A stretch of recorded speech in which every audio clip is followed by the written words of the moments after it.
Hi, I'm Rochelle Yike and I'm with Elizabeth Haughton, and today she's going to talk to us about channel wrapping math facts.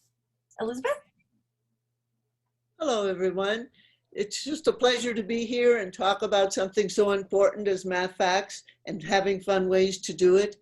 So let's get started. We're going to talk about all kinds of practice ideas. And why do we need to do all these practice things is really to have fun. And it's really for retention of math facts. Doing it in different ways really helps students retain. And the big one is the ease of application. We apply it at school, but we apply it in everyday life. So that's the reason we think that learning channels, or what sometimes we call channel wrapping, is so important. Here's a traditional sheet that students have at school. The channel we're using here is see write. They see the problem and they write it down. Now, I'm a precision teacher, so I use a sheet with problems on it, and students do timings and have aims of how many they can do. If they can do 20, they might aim for 25. So that's another dimension that you can use with math facts. But let's just talk about the practice ideas and the channels. So see, we've seen now see write, which is the channel most used in schools. And now if you're home with your child and you're a parent or a tutor, you can do it in so many different ways. So there's see write, like I said, then there's see say the problem. So you can do this with the sheet that you write on, or you can do it with flashcards. I think flashcards are really important to use for see say. You can also do see draw. So they see the problem and they illustrate the problem so they know the meaning.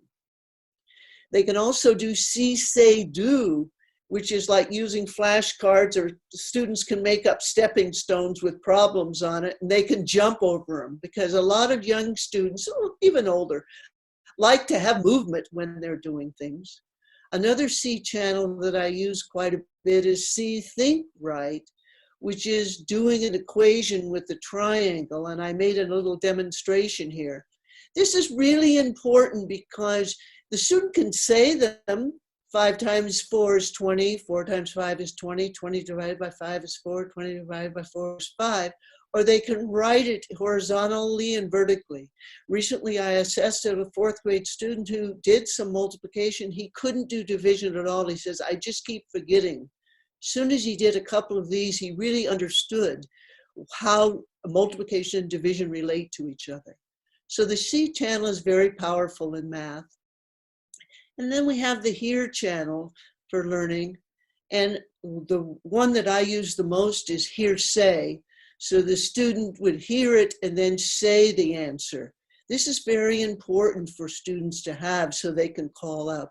You can do a hear write, the problem that they hear, or hear draw, again, doing an illustration.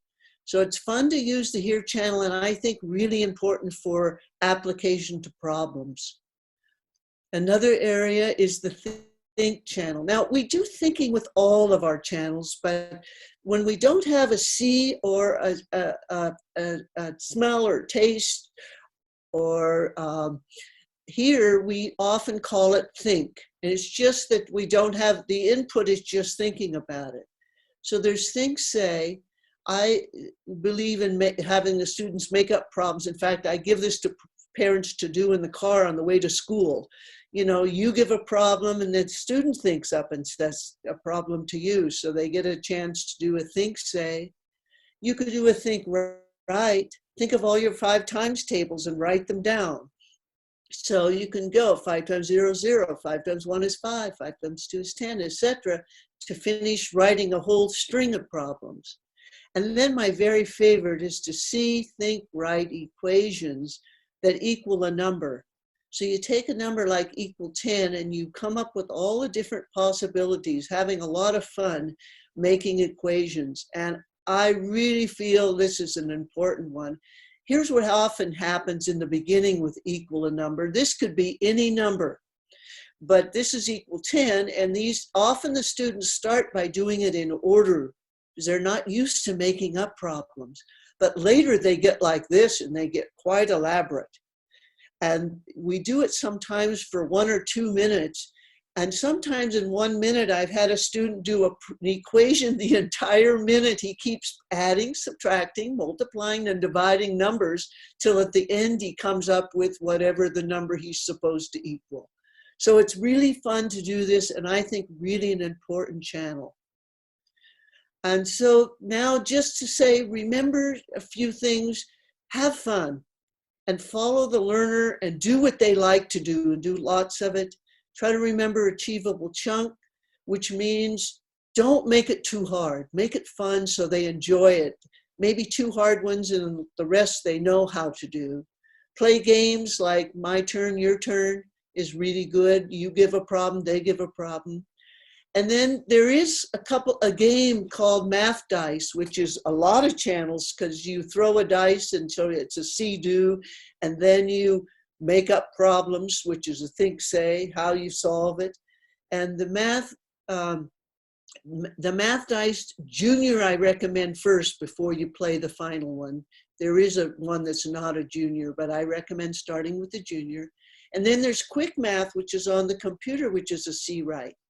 What I want to stress with that in almost everything I've talked about today is do it with your student or your learner, your own child. Interact with them, tell them what you created, watch when they use the computer and do things. So keep interaction high. That's really important. Thank you very much.